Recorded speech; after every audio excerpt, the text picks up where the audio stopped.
சென்னையில் உள்ள பெரும்பாலான ஹோட்டலில் சனி ஞாயிற்றுக்கிழமைகளில் கூட்டம் அலைமோதுகிறது. மக்கள் எவ்வளவு நேரமானாலும் காத்திருந்து சாப்பிட்டுவிட்டே செல்கின்றனர். காரணம் என்ன? அலசுகிறது இந்த தொகுப்பு.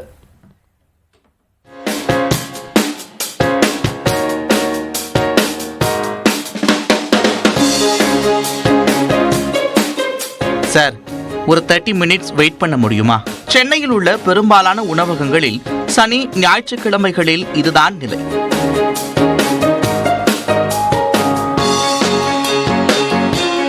வாரம் முழுவதும் ஓடி ஓடி உழைக்கும் மக்கள் வார இறுதி நாட்களில் சமையலறைகளுக்கு ஓய்வு கொடுத்துவிட்டு விதவிதமான உணவுகளை ருசிக்க உணவகங்களுக்கு படையெடுக்கின்றனர். நாங்கள் பார்த்தீங்கன்னா ட்ரெண்ட் வந்து எங்களுக்கு ஒரு between Friday night and Sunday night எங்களுக்கு வந்து ஒரு 45% business of the whole month வந்து அந்த டைமில் ஆகுது. நமக்கு அதுலேயே நல்லா என்ன தெரியுதுன்னா, வீக்கெண்டுக்கு வந்து ஃபேமிலிஸ் கூடுற இடம், ஃப்ரெண்ட்ஸ் மீட் பண்ணுற இடம் வந்து ரெஸ்டாரண்ட் தான். ஸோ அந்த ஒரு ட்ரெண்ட் வந்துருச்சு.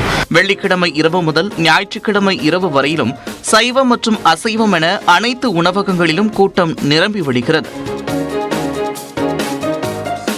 ஹோட்டலுக்கு வருபவர்களை விட்டுவிடக் கூடாது என்பதற்காகவே விதவிதமான ஐடியாக்களை உணவக உரிமையாளர்கள் பின்பற்றுகின்றனர். சண்டேஸ் வந்து நிறைய ஃபேமிலி வராங்க, குழந்தைங்க வராங்கன்னு சொல்லிட்டு அவங்களுக்கு நிறைய ஆக்டிவிட்டிஸ். ஏன்னா Sunday most of the time waiting இருக்குது, ஆல்மோஸ்ட் 1 hour வெயிட்டிங் இருக்குது. அவங்க வந்தால் வந்து அவங்களை என்கேஜ் பண்ணுற மாதிரி மேஜிக் ஷோ, பலூன் இது கொடுக்குற மாதிரி, அதுக்கப்புறம் வந்து சில கேம்ஸ் இதெல்லாம் வச்சு பண்ணுறோம். அவங்களுக்கு வந்து ஒரு மெமரியாக வந்து சண்டேக்கு வந்து ஒரு என்ன அந்த ஆல்பம் மாதிரி ஒன்று கொடுக்குறோம், ஃபோட்டோ எடுத்த இன்ஸ்டன்ட் ஃபோட்டோ ஒன்று கொடுக்குறோம். உணவுக்கான செலவு குறித்து யாரும் கவலைப்படுவதில்லை.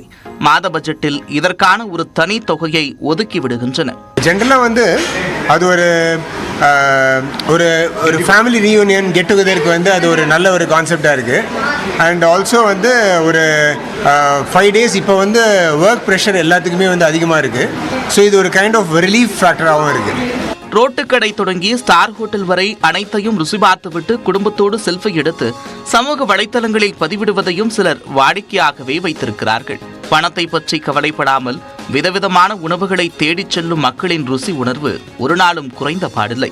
அந்த வகையில் பசி என்னும் தீ எரிகிற வரையில் ருசியை தேடி அலையும் கூட்டம் ஒரு நாளும் குறையாது.